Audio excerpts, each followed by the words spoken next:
Hello दोस्तों। आज हम लोग पढ़ेंगे 11th क्लास मैथ में। एक चैप्टर है, उस चैप्टर का नाम है सेट। उस चैप्टर का क्या नाम है? सेट। तो सेट आज हम लोग पढ़ेंगे। उस चैप्टर का नाम सेट थ्योरी। बहुत ही अल्ट्रा इंपॉर्टेंट चैप्टर है।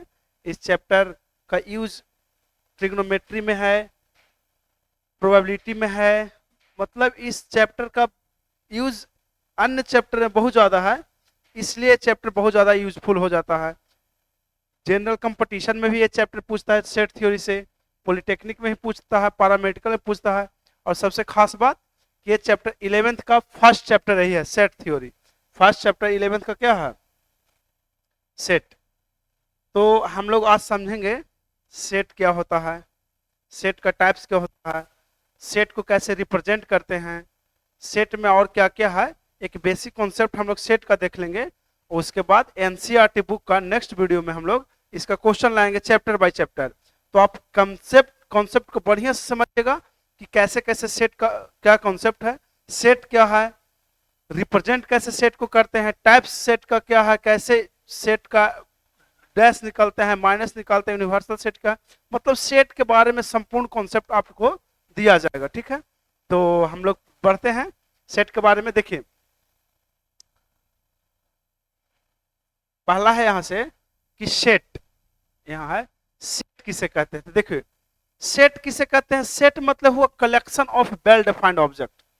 अगर कोई ऐसा कलेक्शन जिसमें वेल डिफाइंड हो। अब वेल डिफाइंड कहने का मतलब क्या, कि यदि हम डेफिनेशन दें तब भी वही कलेक्शन हो, कोई और व्यक्ति डेफिनेशन दे तब भी डेफिनेशन वैरी ना करे। जैसे समझिएगा, मान लीजिए कि एक सेट लेते हैं वॉवेल्स का। तो वॉवेल में होता है ए, ई, आई, ओ, यू। ये हो गया क्या? तो सेट में कितना एलिमेंट हो गया? इस सेट में 5। अब कोई भी व्यक्ति को अगर वॉवेल का कलेक्शन करने के लिए कहा जाएगा तो यही 5 करेगा, ए, ई, आई, ओ, यू। ऐसा तो है नहीं कि वो चेंज कर देगा। तो होगा सेट। लेकिन सेट अब नहीं होगा, से समझिएगा। जैसे हम आपसे कहें कि आप बताइए 5 भारत के अच्छे व्यक्ति का कलेक्शन करिए। अब अच्छा व्यक्ति 5 आपके हिसाब से अलग होगा, मेरे हिसाब से अलग होगा, हर व्यक्ति के हिसाब से अलग होगा। इसलिए सेट ओ नहीं होगा। जैसे कह दिया जाए कि 10 सबसे अच्छा क्रिकेट खेलने वाले का समूह, तो अब 10 सबसे अच्छा क्रिकेट खेलने वाले के समूह में क्या होगा? चेंजेस आ जाएगा। आपके हिसाब से कभी कोई ज्यादा चला, कभी कोई कम अच्छा खेला, कोई ज्यादा अच्छा खेल दिया। मतलब कि वैरी नहीं करना चाहिए डेफिनेशन। वैरी कर जाएगा तो सेट नहीं होगा। जैसे हम कहें कि 1 से लेकर के, समझिएगा, 1 से लेकर के 100 तक के प्राकृतिक संख्या का समूह। तो natural number 1 2 3 4 dot dot dot. आप बतलाइए सेट होगा? होगा। किसी को भी अगर लिखने के लिए दिया जाएगा सेट, तो यही लिखेगा, 1 से लेकर कितना तक? 100 तक लिख देगा। तो अगर सब कोई डेफिनेशन दे, सब कोई सेट लिखे, तो कलेक्शन अगर चेंज नहीं होगा तो सेट होगा। अगर कलेक्शन चेंज हो जाएगा तो सेट नहीं होगा। तो देखिए डेफिनेशन क्या है। A set is a well defined collection of object. क्या है? Set is a well defined collection of object. बात समझे? Whose elements are fixed and cannot vary। Vary नहीं करना चाहिए एलिमेंट। जैसे बतलाया अभी कि हम अगर 1 से लेकर के 10 तक डिजिट लिखें, तो 1 से लेकर 10 तक लिखेंगे 1 2 3 4 5 लेकर के 10 तक। अब कोई भी व्यक्ति लिखेगा तो इतना ही लिखेगा 1 से 10 तक, वैरी नहीं करेगा, तब सेट होगा। अगर वैरी कर जाएगा तो सेट नहीं होगा। जैसे एग्जांपल समझते हैं कि भारत के 10 सबसे अच्छे कवि का नाम का एक सेट बनाना होगा। तो इसमें क्या हो जाएगा? वैरी कर जाएगा। क्यों? क्योंकि हर लोग के हिसाब से कोई को पसंद रविन्द्रनाथ टैगोर है, कोई को मुंशी प्रेमचंद पसंद है, किसी को हरिवंश राय बच्चन पसंद है।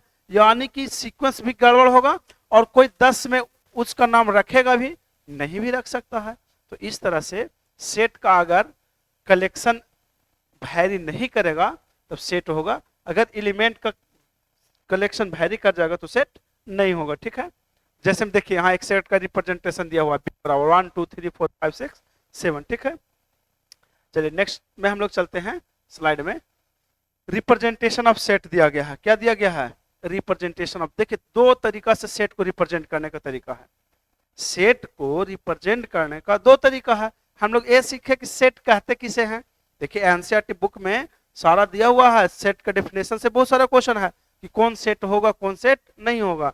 अगर डेफिनेशन सबके हिसाब से सेम आएगा सेट होगा, अगर डेफिनेशन चेंज कर जाएगा तो सेट नहीं होगा। ठीक है। रिप्रेजेंटेशन ऑफ सेट, देखिए सेट को दो तरीका से रिप्रेजेंट करते हैं। कौन कौन? एक है रोस्टर फॉर्म, उसी को टेबुलर फॉर्म भी बोलते हैं।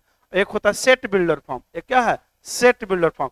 यानी कि सेट को रिप्रेजेंट करने का दो तरीका। कौन कौन? एक रोस्टर फॉर्म और एक सेट बिल्डर फॉर्म। ठीक है। यानी कि एक टेबुलर फॉर्म, उसी को रोस्टर फॉर्म भी बोलते हैं। दूसरा कौन है? Set builder form. अब समझिएगा रोस्टर फॉर्म क्या होता है। In the roster form we list all the members of the set within braces, इसको ब्रेसेस बोलते हैं। इस सिंबल क्या बोलते हैं? Braces. And separate by comma, यानी कॉमा से सेपरेट होगा एलिमेंट और ब्रेसेस से इनक्लोज होगा। जैसे सपोज करिए a बराबर 2 4 6 8 10। देखिए एक सेट बनाए हम 1 से लेकर के 10 तक के कैसा संख्या? सम संख्या, इवन नंबर का। देखिए कॉमा से क्या किए हैं? सेपरेट किए एलिमेंट को, और ऐसे से क्या कर दिए हैं? इनक्लोज कर दिए हैं। ठीक है। तो इस सेट का रिप्रेजेंटेशन हो गया। तो ये रिप्रेजेंटेशन जो सेट हुआ वो किस रिप्रेजेंटेशन में हुआ? ये हुआ रोस्टर फॉर्म में। ये किस फॉर्म में हुआ? Roster form. यानी कि रोस्टर फॉर्म या टेबुलर फॉर्म में एलिमेंट को कॉमा से सेपरेट करते हैं। कॉमा से क्या करते हैं? सेपरेट करते हैं और ब्रेसेस से इनक्लोज कर देते हैं। ठीक है। तो ये हो गया का रोस्टर फॉर्म। अब देखिए सेट बिल्डर फॉर्म। अब क्या है? सेट बिल्डर फॉर्म कहता है in the set builder form be list the property और properties satisfied by all elements of the set. देखिए क्या कहा जा रहा है, इसमें तो सारा एलिमेंट को लिख दिए। जैसे मान लीजिए कि आपको बोला गया कि वॉवेल, तो वॉवेल में क्या हो जाएगा? ए बराबर लिख देंगे AEIOU। अगर आपको बोला जाएगा कॉन्सोनेंट तो लिख देंगे BCDFG, इस तरह से पूरा कहां तक? जेड तक। ये किस फॉर्म में हो गया? रोस्टर फॉर्म में। ठीक है। रोस्टर फॉर्म में। सेट बिल्डर में क्या होता है कि ऐसे नहीं लिखते हैं, इसको प्रॉपर्टीज को लिखते हैं। जैसे सपोज करिए हमको वॉवेल को लिखना होगा तो लिख देंगे X such that X is vowel in English alphabet. क्या समझे? यानी कि इसका प्रॉपर्टीज को लिखेंगे। इसका क्या चीज को लिख, देखिए इसमें सारा वॉवेल लिखा हुआ है, इसमें वॉवेल लिखा हुआ नहीं है, उसके गुण को लिख देते हैं कि हम x such that x is a vowel of English alphabet. ठीक है। तो हम लोग समझे सेट किसे कहते हैं। तो सेट समझे collection of well defined object. Set को दो तरीका से रिप्रेजेंट करते हैं। एक है रोस्टर फॉर्म, उसी का नाम है हम लोग का टेबुलर फॉर्म, और दूसरा है सेट बिल्डर फॉर्म। ठीक है। चलिए अब हम लोग अगला देखते हैं। रोस्टर फॉर्म में क्या करते हैं? एलिमेंट को कॉमा से सेपरेट कर देते हैं और ब्रेसेस से इनक्लोज करते हैं। इसमें ब्रेसेस से तो इनक्लोज करते हैं लेकिन हर एलिमेंट को नहीं लिखते हैं। जैसे मान लीजिए कि आपको लिखना होगा 1 से लेकर के 100 तक के प्रकृत संख्या, तो इस फॉर्म में रोस्टर फॉर्म में कहेगा तो लिख देंगे 1 2 3 डॉट डॉट 100। इसमें ऐसे नहीं लिखेंगे, इसमें क्या करेंगे? लिखेंगे x such that x is natural number और लेस देन का इतना, लेस देन 101। अगर 100 तक कहेगा तो 101 से छोटा लेंगे, अगर 100 से कम कहता तो 100 लेते। मतलब उसके प्रॉपर्टीज को लिख देते हैं। कॉमन प्रॉपर्टीज को लिखेंगे तो हो जाएगा set builder form.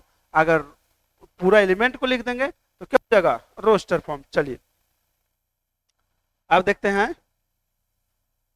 Types of set. अब क्या हम लोग पढ़ना है? Types of set. एकदम आराम आराम समझना, बहुत इजी है सेट। सेट प्रोबेबिलिटी में बहुत काम आता है। मतलब सेट बहुत सारा चैप्टर में आता है। पॉलिटेक्निक पैरामेडिकल में भी पूछते रहता है सेट से क्वेश्चन, हमेशा सेट से क्वेश्चन रहता है। ठीक है। तो देखिए टाइप्स ऑफ सेट हम लोग पढ़ना है। तो पहला है इम्पटी सेट। पहला क्या है? इम्पटी मनी होता है खाली। इम्पटी मनी क्या होता है? खाली, मतलब कुछ ना। वैसा सेट जिसमें एक भी एलिमेंट ना हो उस सेट को बोलते हैं इम्पटी सेट। वैसा सेट जिसमें एक भी एलिमेंट नहीं हो उस सेट को क्या बोलेंगे? Empty set. जैसे देखिए, in the set with no elements, मतलब उसमें एक भी एलिमेंट नहीं, और null element is called an empty set. इसी को नल सेट भी बोलते हैं। इम्पटी को एक और नाम है नल सेट या वॉइड सेट। ठीक है, तो नल सेट कहिए, अब वॉइड सेट कहिए, एक ही बात है।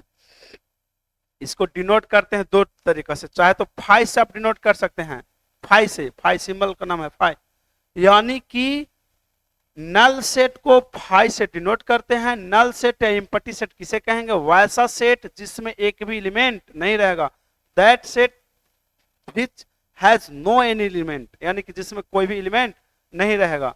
इसको फाइ से या इस तरह से, यानी कि ब्रेसेस दे देंगे और बीच में कोई एलिमेंट नहीं रहेगा, एक कौन सेट हो जाएगा? इम्पटी सेट, खाली, इसमें कुछ नहीं है। जैसे अगर आपसे हम कहें कि 2 से डिवाइड होने वाला, 2 से डिवाइड होने वाला विषम संख्या का एक लिस्ट बनाइए, तो बताइए 2 से डिवाइड होने वाला ऐसा कोई विषम संख्या होगा जो 2 से डिवाइड हो जाए? नहीं, बिल्कुल नहीं होगा। वो तो फिर इवन नंबर हो जाएगा, सम संख्या हो जाएगा।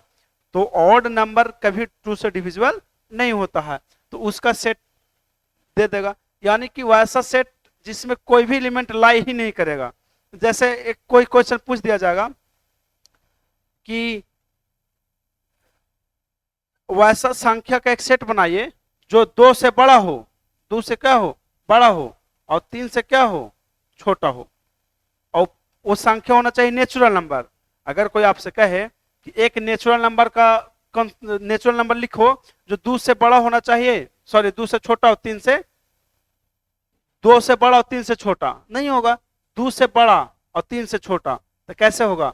नेचुरल नंबर तो 2 होता है, उसके बाद क्या हो जाता? 3। मतलब ऐसा संख्या जो, या वैसा ऑब्जेक्ट जो लाई ना करे उसमें, उसको बोलते हैं इम्पटी सेट। ठीक है, अब देखिए उसके बाद है सिंगलटन सेट। उसके बाद क्या है? Singleton set. तो देखिए सिंगलटन सेट क्या कहता है? The set which has only one element. देखिए अगर एक भी एलिमेंट सेट में नहीं रहेगा तो इम्पटी सेट। अगर ऐसा सेट जिसमें एक एलिमेंट हो, कितना एलिमेंट हो? एक एलिमेंट हो, उस सेट को बोलते हैं सिंगलटन सेट। नाम में से पता चल रहा है, सिंगलटन सेट। कैसा सेट? Singleton set. ठीक, जैसे x बराबर 2, देखिए इसमें कितना एलिमेंट दिया हुआ है? एक एलिमेंट है, तो इस सेट को क्या बोलेंगे? जैसे में मान लीजिए a बराबर ले लिए 5। ठीक, मतलब ऐसा सेट जिसमें एक भी एलिमेंट ना रहेगा तो इम्पटी सेट, और ऐसा सेट जिसमें एक एलिमेंट रहेगा तो उसको बोलेंगे सिंगलटन सेट। ठीक है, चलिए नेक्स्ट हम लोग पढ़ते हैं फाइनाइट सेट और इनफाइनाइट सेट। देखिए पहला हम लोग पढ़ते हैं इम्पटी सेट, पहले तो पढ़े थे सेट, किसे कहे थे? तो सेट क्या था? Collection of well defined object. Representation of set दो तरीका से, कौन कौन? एक था रोस्टर फॉर्म, उसी को बोले थे टेबुलर फॉर्म, और दूसरा था set tabular form. Roster form में एलिमेंट को कॉमा से सेपरेट करते हैं और ब्रेसेस से क्या कर देते थे? इनक्लोज कर देते थे। सेट बिल्डर में क्या था? तो सेट बिल्डर में था कि उसके कॉमन प्रॉपर्टीज को लिख देते थे। एलिमेंट, सारा एलिमेंट नहीं लिखना है, उसके प्रॉपर्टीज को लिख देते थे। जैसे all vowel of English alphabet, all natural number, या नेचुरल नंबर लेस देन 100, मतलब उसमें एलिमेंट रहता था रोस्टर में। सेट बिल्डर में क्या रहता था? उसका प्रॉपर्टी। चलिए फाइनाइट और इनफाइनाइट, देखिए नाम से ही पता चल रहा है, वैसा सेट जिसमें नंबर ऑफ एलिमेंट फाइनाइट रहेगा, यानी कि उसका अंतिम संख्या पता रहेगा। जैसे मान लीजिए कि हम सेट दिए ए बराबर 1 2 3 4 डॉट डॉट डॉट डॉट 100, तो देखिए इस सेट में अंतिम संख्या कितना है? 100 है। अंतिम संख्या कितना है जी? 100 है। तो हमको पता है कि ये फाइनाइट सेट है। कैसा सेट है? फाइनाइट। और अगर हम ऐसे एग्जांपल देते आपको ए बराबर 1 2 3 4 डॉट डॉट डॉट, अब आपको अंतिम संख्या नहीं पता है, अंतिम संख्या कहां तक जा रहा है पता नहीं, तो कैसा सेट हो जाएगा? ये हो जाएगा इनफाइनाइट सेट। कैसा सेट हो जाएगा? Infinite set. तो फाइनाइट और इनफाइनाइट का हम लोग अंतर पता कर लिए कि वैसा सेट जिसमें, देखिए finite set are the one which has a finite number of element. Number of element finite होगा, फाइनाइट माने परिमित, निश्चित संख्या में होगा, उसको बोलेंगे फाइनाइट सेट। ठीक है, infinite set are those whose number of elements can not be estimated. हम एस्टिमेट नहीं लगा सकते कितना है नंबर ऑफ से, बहुत सारा है, जा सकता है, जा रहा है, यानी कि अगर हमको नंबर ऑफ लास्ट डिजिट पता होगा तो फाइनाइट, लास्ट डिजिट पता नहीं होगा तो इनफाइनाइट, सिंपल। चलिए बढ़ते हैं नेक्स्ट स्लाइड में हम लोग। देखिए क्या है, अगला सेट है इक्वल सेट। अगला क्या है, देखिए हम लोग कौन कौन सेट का टाइप देख लिए। तो सेट का definition complete, roster form, set builder, representation, दो प्रकार से हो गया, ठीक है। उसके बाद हम लोग क्या देखें, तो टाइप्स ऑफ सेट देखें। पहला देखे थे इम्पटी सेट। पहला कौन सेट, इम्पटी सेट, वैसा सेट जिसमें कोई भी एलिमेंट नहीं था। उसके बाद कौन सेट था, सिंगलटन सेट, वैसा सेट जिसमें एक एलिमेंट था। उसके बाद देखे फाइनाइट सेट। फाइनाइट सेट में नंबर ऑफ एलिमेंट पता हमको होगा कि कितना तक जाएगा, 10 जाएगा, 20 जाएगा, 100 जाएगा। और इनफाइनाइट सेट में हम एस्टिमेट नहीं कर सकते नंबर ऑफ एलिमेंट के बारे में।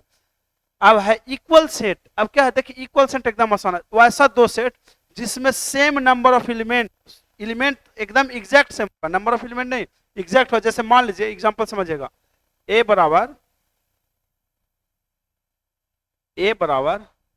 1 2 3 4 5 दिया हुआ है, और बी बराबर 4 3 2 1 5 दिया हुआ है। अब देखिए दोनों में देखिए तो इसमें 1 2 3 4 5, इसमें भी 1 2 3 4 5, देखिए एकदम एग्जैक्ट सेम एलिमेंट है, इसमें भी इसमें भी। तो ए को बी के बराबर सेट कहेंगे, इक्वल सेट कहेंगे, समझे। इक्वल सेट यानी कि ए में भी वही एलिमेंट और बी में भी वही एलिमेंट, तो क्या हो जाएगा, इक्वल सेट हो जाएगा, सिंपल। देखिए two set x and y are said to be equal if every element of set x is also the element of set y, यानी कि x का सारा एलिमेंट y में होना या y का सारा एलिमेंट x में होना। इसको डिनोट करते हैं x बराबर y से, x बराबर y। फॉर एग्जांपल देखिए x में क्या है 1 2 3 4, y में क्या है 4 3 2 1, यानी कि 1 2 3 4 इसमें भी है, बस पोजीशन का चेंजेस है, कोई मतलब नहीं पोजीशन का, ठीक। यानी कि एलिमेंट इसमें भी 1 2 3 4 है, इसमें भी 1 2 3 4 है, इसलिए दोनों सेट कैसा हो जाएगा, दोनों सेट इक्वल सेट हो जाएगा। तो देखिए इम्पटी सेट क्या था बतलाइए, इम्पटी सेट में क्या एलिमेंट था, एक भी नहीं। सिंगलटन सेट में एक सेट, फाइनाइट सेट में अंतिम डिजिट पता था, इनफाइनाइट सेट में अंतिम डिजिट पता नहीं था। इक्वल सेट में वैसा दो सेट जिसमें दोनों में सेम सेम एलिमेंट हो, दोनों में एकदम इक्वल सेट हो, एलिमेंट हो, ठीक। एक होता है इक्विवेलेंट सेट, इक्विवेलेंट सेट समझिए इक्विवेलेंट सेट के बारे में। वैसा सेट मान लेते हैं कि सेट ए में 1 2 3 4 5 और सेट बी में दिया हुआ है ए ई आई ओ यू। देखिएगा ए में 1 2 3 4 5 है, बी में ए ई आई ओ यू है। दोनों में देखे तो इसमें कितना एलिमेंट है, टोटल 5, इसमें टोटल एलिमेंट क्या गो है, 5 गो है। यानी कि वैसा दो सेट जिसमें नंबर ऑफ एलिमेंट यानी कि एलिमेंटों की संख्या बराबर बराबर होगा, तो वैसे सेट को बोलेंगे इक्विवेलेंट सेट। वैसे को क्या बोलेंगे, इक्विवेलेंट सेट। देखिए इक्वल सेट में एकदम एग्जैक्ट सेम सेम एलिमेंट होगा दोनों में, इसमें सेम नहीं है, इसमें 1 2 3 4 5 है, इसमें ए यू आई, लेकिन चेंजेस क्या है, इसमें भी 5 एलिमेंट, इसमें भी 5 एलिमेंट। तो अन्य की संख्या में अगर बराबर हो जाएगा तो इक्विवेलेंट सेट। तो इक्वल सेट हमेशा इक्विवेलेंट सेट होगा, इक्वल सेट हमेशा क्या होगा, इक्विवेलेंट सेट होगा, ठीक है। चलिए नेक्स्ट को हम लोग देखते हैं। अब हम लोग पढ़ना है सबसेट। अब क्या पढ़ना है, सबसेट। तो देखिए सबसेट कैसे बनता है, यानी कि एक सेट दिया हुआ है, मान लीजिए समझिएगा ए बराबर दिया हुआ है आपको 1 2 3, ए बराबर कितना दिया हुआ है 1 2 3, ठीक है। 1 2 3 से कितना सबसेट बनाया, यानी कि इससे लेकर के एलिमेंट को कितना तरह से सेट बनाया जा सकता है। तो ध्यान दीजिएगा, एक तो बन गया 1, एक हो गया 2, एक हो गया 3, एक हो गया 1 और 2, एक हो गया 2 और 3, एक हो गया 1 2 3 और एक हो जाएगा। देखिए सारा, देखिए एक बार हम 1 को लिए, 2 के लिए, 3 को लिए, ठीक, 1 2 के लिए, 2 3 के लिए, 1 3 को ले लिए। अच्छा 1 3 नहीं लिए हैं, ले लेते हैं 1 3। तो ध्यान दीजिएगा 1 2 2 3 1 3 और एक बार 1 2 3 और एक बार क्या लेंगे, कोई के नहीं लेंगे, कोई एलिमेंट नहीं लेंगे, यानी कि इम्पटी सेट। तो 1 2 3 4 5 6 7 8 कितना सेट बना? सबसेट। यानी कि एक सेट के एलिमेंट को लेकर के जितना सबसेट बना सकते हैं, यानी कि एक एलिमेंट, एक सेट के एलिमेंट से जितना तरह के सेट बनेगा वो सब क्या कहला जाएगा? सबसेट। क्या कहला जाएगा? सबसेट। यानी कि फॉर्मूला होता है, क्या एलिमेंट है? 3 ना, तो 2 के पावर कितना हो जाएगा? 3, यानी कि 8 सबसेट बनेगा। कितना सबसेट बनेगा? 8। जैसे मान लीजिए कि एक सेट लेते हैं 1 2, चाहे 1 2 नहीं लेते हैं, ए बी सी डी ई। अब ए सेट है, इससे क्या इतना एलिमेंट कितना सबसेट बनेगा से पूछेगा, कितना सबसेट बनेगा। तो देखिए 1 2 3 4 5 एलिमेंट है, तो 2 के पावर 5 कितना सबसेट बनेगा। तो कौन कौन बनेगा से ज्यादा क्वेश्चन नहीं पूछता कितना सबसेट बनेगा। तो नंबर ऑफ एलिमेंट गिन लेंगे, तो 5 रहेगा तो 2 के पावर 5, अगर एलिमेंट 4 रहेगा तो 2 के पावर 4, अगर 3 रहेगा तो 2 के पावर 3। इस तरह से हम बता सकते हैं कि कितना सबसेट बनेगा। ठीक है, चलिए आगे देखिए। Power set. पावर सेट कुछ नहीं है, अगर आपको सबसेट समझ में आ गया तो पावर सेट आसान है। इम्पटी सेट में एक भी सेट नहीं, सिंगलटन सेट में एक सेट। ठीक है, फाइनाइट सेट लास्ट डिजिट पता होना चाहिए कहां तक जाएगा, इनफाइनाइट लास्ट डिजिट पता नहीं। Equal set number of element exact same दोनों में था, तो इक्वल सेट था। इक्विवेलेंट सेट इक्वल सेट में दोनों में एग्जैक्ट एलिमेंट था, और इक्विवेलेंट सेट में नंबर ऑफ एलिमेंट बराबर था। ठीक है, पावर और सबसेट में एक सेट लेकर के कितना सबसेट बनाया जा सकता है, वही देखिए एक सेट से मान लीजिए कि ए बराबर दिया हुआ था ए बी सी। अब इससे कितना सेट बनेगा? सबसेट बनेगा। A B C, A B सी बन गया, माने कि अभी तो देखे थे ए बी बी सी ए सी। अब ऐसे नहीं बना दीजिए सी ए, नहीं, या बी सी बन गया तो सी बी, या ए बी बन गया तब भी, उस तरह से नहीं। उसके बाद हो गया ए बी सी, और हो जाएगा एक बार 5 एलिमेंट, यानी कि इम्पटी, यानी कि 8 प्रकार से बना ना, उसी को बोलते हैं the power set is nothing but set of all subset. Subset कै गो बनेगा उसकी सेटों को क्या बोलते हैं? Power set. यानी कि P बराबर इतना सारा सबसेट बना, इतना सारा क्या बन गया? सबसेट। पावर सेट को P से डिनोट करते हैं, यानी कि पावर सेट कुछ नहीं है, जितना सबसेट बना उसी को बोलेंगे पावर सेट। सबसेट का जो सेट बनेगा, सबसेट 20 गो बना, 10 गो बना, 50 गो बनेगा, 100, जितना भी सबसेट बने उसकी सेट को क्या कहेंगे? पावर सेट कहेंगे। चलिए नेक्स्ट में देखते हैं हम लोग यूनिवर्सल सेट। ये समझिएगा यूनिवर्सल सेट क्या होता है। Set, a universal set is a set which is contains all the element. देखिए यूनिवर्सल नाम से पता चल रहा है यूनिवर्सल, यानी कि देखिए यूनिवर्सल सेट को यू से डिनोट करते हैं, इसमें सारा एलिमेंट होगा, जितना सेट था सब सेट का सारा एलिमेंट होगा, सारा सेट का सारा एलिमेंट होगा। जैसे देखिए x बराबर दिया हुआ 1 2 3, y बराबर 3 4 5 6, z बराबर 5 6 7 8 9। तो जो इससे यूनिवर्सल सेट बनेगा x का, y का, z का, देखिए यूनिवर्सल सेट में सब सेट का एलिमेंट रहेगा 1 2 3 4 5 6 9 तक। देखिए x में था 1 2 3, y में था 3 4 5 6, तो 3 4 5 6, और z में था कितना? 5 6 7 8 9। यानी कि सारा सेट का एलिमेंट जिस सेट में रहेगा उस सेट को बोलेंगे यूनिवर्सल सेट।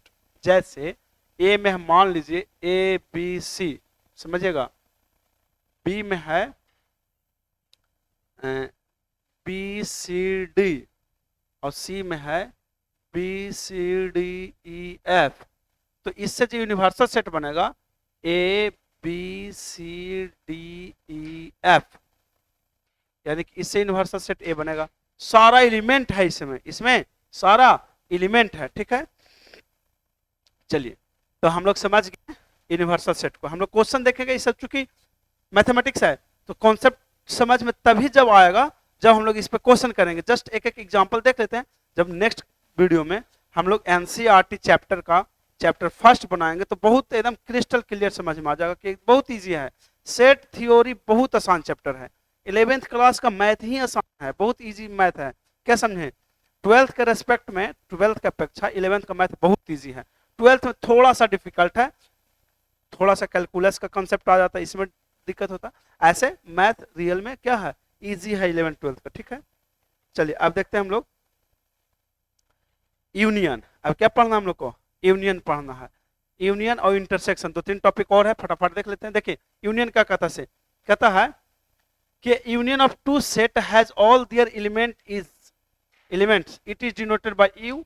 फॉर एग्जांपल, देखिए इसका समझिएगा एग्जांपल से। यूनियन मतलब क्या होता है? मान लीजिए ए बराबर दिया हुआ है 1 2 3 4 और बी बराबर देवल है 3 4 5 6, ए दिया हुआ। अब कोई कहे ए यूनियन बी निकाले, देखिए एक किसका सिंबल है? यूनियन का, यू, यूनियन का सिंबल है ऊपर खुला हुआ यू जैसा। ठीक, ए यूनियन बी। तो देखिए ए यूनियन बी कैसे निकालेंगे? ए का सारा एलिमेंट और बी का भी सारा एलिमेंट को लिख देंगे, लेकिन जो कॉमन मिलेगा उसको दो बार नहीं लिखेंगे। जैसे देखिए यहाँ पे 3 और 4 कॉमन मिल जाता है, देखिए कैसे लिखेंगे? 1 2, पहले ए का सारा एलिमेंट लिख लेंगे, 3 4, पहले ए का सारा एलिमेंट लिख लिए। अब बी में भी 3 4 था, 3 4 है तो 3 4 को दो बार नहीं लिखेंगे। उसके बाद बच गया है कौन? 5 और 6। तो ये हो गया आपको क्या? यूनियन। यूनियन समझे निकालने के लिए क्या है कि जैसे एक क्वेश्चन और लेते हैं, ए बराबर A B C D, B बराबर C D E F G. अब आपको यूनियन निकालना है। क्या निकालना है? Union A union B, A B. देखिए क्या निकलेगा? ए बी सी डी, देखिए ए बी सी डी चारों लिख लिए। उसके बाद देखिए तो सी और डी कॉमन है तो छोड़ देंगे, इसको दोबारा नहीं लिखेंगे, लिख तो दिए सी और डी। उसके बाद हो गया ई एफ जी। ठीक है, ये हो गया हम लोग का क्या? यूनियन। ये क्या हो गया? यूनियन। क्वेश्चन देखेंगे बहुत आसानी से समझ में आ जाएगा। ठीक है, देखिए यहाँ पे दिया हुआ है कि प्रॉपर्टीज ऑफ यूनियन दिया हुआ। देखिए union of set, A union of two set has all their elements it is denoted by U. For example x बराबर दिया है 2 3 7 और वाई बराबर दिया है 4 5 8। तो ए यूनियन बी निकालेंगे तो देखिए 2 3 7 और 4 5 8 सब लिखा जाएगा। देखिए 2 3 7 ये सब लिखा गया। उसके बाद 4 5 8, अगर कोई कॉमन मिलता तो उसको एक बार लिखते हैं। प्रॉपर्टीज ऑफ यूनियन, देखिए अगर x यूनियन y करिएगा और y यूनियन x करेगा एक ही बात आएगा। इसको बोलते हैं कॉम्यूटेटिव लॉ। इसको क्या बोलते हैं? Commutative law. यानी कि x यूनियन y करिए या y यूनियन x करिए, आंसर तो सेम ही आया। जैसे a यूनियन b निकाले, कोई कहता b यूनियन a निकालो, बात तो यही आता ना, वही बात आता। दूसरा है x union y union z। देखिए यहाँ पे अगर पहले ये दोनों का यूनियन करेंगे उसके साथ z करेंगे, या पहले y यूनियन z करेंगे उसके साथ x का करेंगे, आंसर क्या आएगा? बराबर। ठीक है, तीसरा है x union empty set. x union empty set था तो आपको x मिलेगा। इम्पटी सेट को क्या करता है? आइडेंटिटी ऑफ, यानी कि इम्पटी सेट को डिनोट करता है। ठीक है, x यूनियन x बराबर x मिलेगा। x union x y property याद कर लीजिएगा, देख लीजिएगा, है आसान। जब क्वेश्चन बताएंगे तब पूरा क्लियर होगा ऐसा प्रॉपर्टी। ठीक है, x universal set, sorry u union x बराबर क्या हो जाएगा? u। इसको प्रॉपर्टीज के एक देख लीजिएगा, लिख लीजिएगा। उसके बाद हम लोग क्वेश्चन करेंगे तो सारा प्रॉपर्टीज उसमें यूज आएगा तो पता चल जाएगा। ठीक है, चलिए अब इंटरसेक्शन। देखिए यूनियन हम लोग सीखे थे। मान लीजिए कि एक ए सेट दिल है 1 2 3 4 5, ठीक, अब बी बराबर दिया हुआ है 4 5 6 7। ठीक है, अगर कोई कहा ए यूनियन बी निकालने के लिए तो आसान है, 1 2 3 4 5। देखिए सारे एलिमेंट को लिख दिए, अब बी वाला लिखेंगे तो 4 5 तो लिख दिए हैं ना, तो लिखाएगा 6 और 7, ये होगा। तो ए यूनियन बी इजी था। अगर इसी को कोई कहे ए इंटरसेक्शन बी निकालने के लिए, इंटरसेक्शन का सिंबल होता नीचे, A union A intersection B. A intersection B कैसे निकलेगा, तो जो दोनों में कॉमन हो, ए में भी कॉमन बी में भी कॉमन, तो ए और बी में कॉमन कितना है 4 5, तो आंसर कितना हो जाएगा 4 और 5। तो इंटरसेक्शन कैसे निकालना समझे, यूनियन जो मिला से भी जो ना मिला सब के लिख देते हैं, जो मिलता है उसको खाली एक बार लिखते हैं। इंटरसेक्शन में जो दोनों में कॉमन मिला, दोनों में जैसे देखिए एक्स में कितना है 2 7, वाई में कितना है 2 4 9, तो दोनों में कौन कॉमन है, इसमें भी 2 है इसमें भी 2 है, तो दोनों का इंटरसेक्शन कितना हो जाएगा 2, सिंपल। जैसे मान लीजिए कि ए बराबर दे रहा है 1 2 3 4 और बी बराबर दिया हुआ है 4 5 6 7, दोनों को ए इंटरसेक्शन बी निकालने के लिए बोलेगा, दोनों में कितना कॉमन है, देखिए इसमें भी 4 है इसमें भी 4 है, तो 4 क्या हो जाएगा आंसर हो जाएगा। तो यूनियन में सबको लिख देते हैं और इंटरसेक्शन में जो कॉमन होता है उसको लिखते हैं, ठीक है। चलिए अगला देखिएगा, डिफरेंस ऑफ सेट, इसको हम क्वेश्चन दे देंगे और क्वेश्चन से सारा बता देंगे, उसके बाद कॉन्सेप्ट क्लियर हो जाएगा, ठीक है। देखिए डिफरेंस ऑफ सेट, सेट का माइनस कैसे करते हैं, देखिए इसको हम एग्जांपल से बता देते हैं, ठीक है। इसको एग्जांपल से समझ में आएगा आपको। पहले डिसजॉइंट सेट को समझ लेते हैं, डिसजॉइंट सेट क्या होता है से, देखिए अभी देख रहे थे कि सेट ए है, इसमें 1 2 3 4 है, सपोज करिएगा। अब एक बी सेट है, उसमें 5 6 7 8 है, सपोज करिएगा। अब कोई कहे आपसे कि ए इंटरसेक्शन बी निकालिए, ए इंटरसेक्शन, इसको नीचे वाला का इंटरसेक्शन बोलते हैं, तो इंटरसेक्शन कैसे निकलेगा बताइए। इंटरसेक्शन में क्या करते थे, जो दोनों सेट में कॉमन होता था, दोनों सेट में कॉमन, तो कॉमन कितना, तो इसमें 1 2 3 4, इसमें 5 6 7 8, कुछ नहीं कॉमन है, तो कुछ नहीं कॉमन है तो उसको बोलेंगे 5 एम्प्टी सेट। तो डिसजॉइंट सेट किसे कहेंगे, वैसा दो सेट जिसमें कॉमन कुछ भी नहीं हो, यानी कि ए इंटरसेक्शन बी बराबर 5 आ जाएगा, तो उसको बोलेंगे डिसजॉइंट सेट, उसको क्या बोलेंगे डिसजॉइंट सेट, ठीक। अब देखिए एक क्वेश्चन लेते हैं, उसके बाद बताते हैं हम लोग, बहुत सारी चीज हम लोग उसमें से सीखेंगे, ठीक।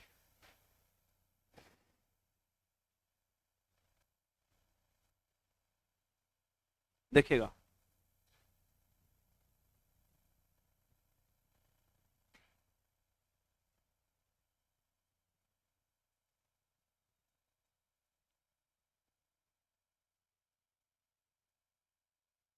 एक एग्जांपल लेते हैं हम लोग, समझिएगा बहुत आसान है समझना।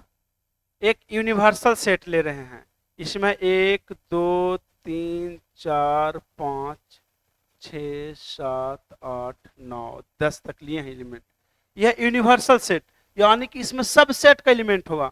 एक सेट ए लिए, इसमें 1 2 3 4 5, एक सेट बी लिए, उसमें है 4 5 6 7 8, ठीक। अब देखिएगा समझिएगा, एक यूनिवर्सल सेट है, एक ए सेट है, एक बी सेट है, हमको निकालना क्या कैसे समझिएगा, निकालना क्या कैसे हम लोग देखेंगे। पहला ए यूनियन बी निकालेंगे, दूसरा ए इंटरसेक्शन बी निकालेंगे, तीसरा ए माइनस बी निकालेंगे, चौथा बी माइनस ए निकालेंगे, पांचवा ए डैश निकालेंगे, छठा बी डैश निकालेंगे, ए डैश यूनियन बी डैश निकालेंगे, आठवां ए डैश इंटरसेक्शन बी डैश निकालेंगे। मान लीजिए कि 8 क्वेश्चन हम लोग को है, एक यूनिवर्सल सेट दिया हुआ है 1 से लेकर कहां तक 10 तक, उसके बाद ए सेट दे दिए हैं, बी सेट दे दिए हैं, और ए यूनियन बी पूछ रहा है, ए इंटरसेक्शन भी पूछ रहा है, ए माइनस बी निकालना है। जो डिफरेंस वाला क्वेश्चन रहने दिए थे यहाँ से समझ में आएगा, बिना क्वेश्चन के नहीं समझ आएगा। ए माइनस बी माइनस ए डैश बी डैश ए डैश यूनियन बी डैश और ए डैश इंटरसेक्शन। अब देखते हैं एक एक क्वेश्चन का। पहला है हम लोग का ए यूनियन बी, ध्यान से समझिएगा, ठीक है। ए यूनियन बी निकालना है, यानी कि ए का एलिमेंट पूरा लिखेंगे और बी का भी एलिमेंट को लिख देंगे। तो देखिएगा ए का एलिमेंट लिख रहे हैं 1 2 3 4 5, ए का एलिमेंट को लिख दिए। आप देखें तो बी का एलिमेंट को भी लिखना, लेकिन जो कॉमन है 4 5 इसमें भी था इसमें भी था, तो 4 5 को छोड़ दिए, कहा कि 4 5 तो लिख ही दिए ना, 6 7 8। ये हो गया ए यूनियन बी। क्या हो गया? A union B. अब दूसरा देखिएगा, A intersection B. A intersection B जो दोनों में कॉमन होगा, जो दोनों में कॉमन होगा, ठीक है। तो देखिए तो ए और बी दोनों में कॉमन कौन है? 4 5। दोनों में कॉमन क्या है? 4 5। तो लिखेंगे 4 5। ये हो गया इंटरसेक्शन। ये क्या हो गया? इंटरसेक्शन। तीसरा निकालना हम लोग को ए माइनस बी। क्या निकालना है? ए माइनस बी। देखिए ए माइनस बी कैसे निकालेंगे से? ए और बी में कॉमन कौन कौन मिला? तो 4 मिला और 5 मिला। कौन कॉमन मिला? 4 मिला और 5 मिला। तो जो कॉमन मिल गया उसको छोड़ देंगे, और ए में से बी जब घटाएंगे तो ए में जो जो एलिमेंट बच गया उसको लिख देंगे। तो देखिए 4 5 हट गया तो बच गया हम लोग को कितना? 1 2 3। 4 5 हट गया तो कौन कौन बच गया? 1 2 3। अगर आपको बी माइनस ए कहता निकालने के लिए तो ए और बी में कौन कॉमन था? 4 5। तो बी में अब कौन कौन बच गया है? 6 7 8। देखिए यानी जब a माइनस बी कहेगा तो जो कॉमन मिला वो तो हटा देंगे, a में जो बच जाएगा वो वाला एलिमेंट, जैसे देखे ना a में से b का था तो 1 2 3 इसमें बच गया था तो लिख दिए। b में से 1 घटाने के लिए बोला तो b में से a तो 1 4 5 कॉमन था, 6 7 8 बच गया था, उसको लिख दिए। पांचवा है क्या निकालना हम लोग का? a dash. समझिएगा a डैश कैसे निकलता है से? a में कौन कौन एलिमेंट है? 1 2 3 4 5, 1 से लेकर 5 तक है ना जी। तो ए डैश निकालने के लिए क्या करेंगे कि जो यूनिवर्सल सेट दिया हुआ है तो एक एलिमेंट को छोड़ करके जो बच गया, तो देखिए ए डैश कैसे निकलेगा? इसको कंप्लीमेंट बोलते हैं, उल्टा। यानी कि 1 2 3 4 5 को छोड़ दीजिए तो 7 8 9 10। ये हो गया आपको ए डैश। वही आपको कोई कहेगा बी डैश निकालने के लिए, तो बी डैश कैसे निकालेंगे? तो ध्यान दीजिएगा बी में है 4 5 6 7 8, 4 5 6 7 8। तो कौन कौन बच गया? तो बच गया 1 2 3 और 8 तक होल था ना, तो इधर बच गया 9 और 10। ये हो गया आपको क्या? B dash. तो ए डैश निकल गया, बी डैश निकल गया। अब 2 क्वेश्चन और है। सतमा में हम लोग का है a dash union b dash. अब देखिएगा ए डैश यूनियन बी डैश पूछा। यूनियन मैंने क्या होता था? जो मिलता था से भी लिख देते थे, जो ना मिलता था सब के लिख देते थे। तो ए डैश कितना था? देखिए ए डैश था 6 7 8 9 10। ये था ए डैश। और बी डैश कितना है? 1 2 3 1 2 3 और 9 10 तो लिखल ही है, तो 9 10 दोबारा नहीं लिखेंगे ना। ये हो गया आपको a dash union b dash. अब 8वां है a dash intersection b dash. Intersection में क्या होता था? जो दोनों में कॉमन मिले। तो देखिए तो ए डैश बी डैश दोनों में कौन है? तो 9 10 यहाँ भी और 9 10 यहाँ भी, तो आंसर हो जाएगा कौन? 9 और 10। ये हो गया आपको। तो हम लोग क्या क्या सीखे? ये यूनिवर्सल सेट देवल था,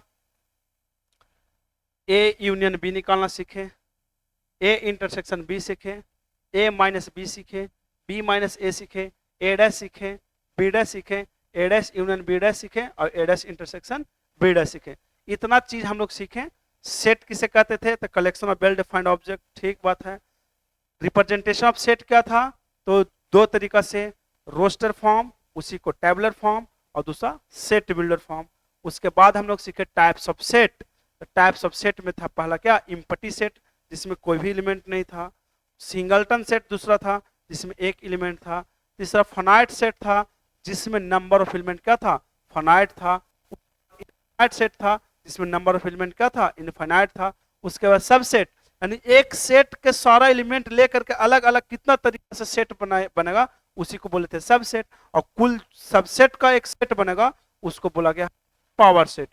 इक्वल सेट पढ़े थे, तो इक्वल सेट में क्या था कि 2 सेट में अगर सेम एलिमेंट रहेगा तो उसको इक्वल सेट बोलेंगे। और इक्विवेलेंट नंबर ऑफ एलिमेंट बराबर बराबर रहेगा, उसमें भी 10 एलिमेंट तो इसमें भी 10 एलिमेंट, उस प्रकार के 2 सेट को बोलेंगे इक्विवेलेंट सेट, ठीक है। उसके बाद यूनिवर्सल सेट पढ़े, तो यूनिवर्सल सेट में सारा सेट रहेगा, उसमें सारा सेट रहेगा। उसके बाद हम लोग जोड़ देखे, सॉरी जोड़ नहीं होता इसका, यूनियन देखे, इंटरसेक्शन देखे, माइनस देखे, डैश देखे और यूनियन इंटरसेक्शन देखे। इतना सारा टॉपिक हम लोग कंप्लीट किए। जब एक्सरसाइज करेंगे तो बढ़िया से क्लियर होगा, क्योंकि अभी कॉन्सेप्ट मैथ में क्या है कि जब तक आप मैथ बनाएगा नहीं तब तक पूरी तरह से पता नहीं चलेगा। इसलिए हम लोग नेक्स्ट क्लास में बनाएंगे एनसीईआरटी का क्वेश्चन 11th क्लास का, ठीक है। 11th क्लास का एनसीईआरटी का पहला चैप्टर सेट थ्योरी है, बहुत इंपॉर्टेंट चैप्टर है, बार बार बता रहे हैं कि बहुत इंपॉर्टेंट चैप्टर, ठीक है।